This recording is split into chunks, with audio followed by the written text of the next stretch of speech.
Čau, já jsem Sara a vítám vás u dalšího videa a dneska jsem zase v růžovém parku, minule jsem byla v zeleném parku.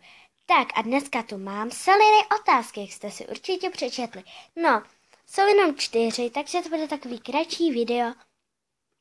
Takže první otázka. Jakou máš nejlepší barvu? No tak nejlepší, no tak asi fialovou, no.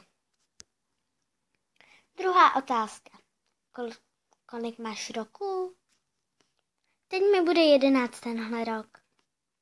Třetí otázka. Jsi malá nebo velká? Tak střední. A poslední otázka. Máš někoho ráda? No tak, mám a Boně taky a budeme mít spolu video. OK. No, takže jestli se vám tohle video líbilo, zanechte like, odběr nebo komentář. Mějte se hezky a čau.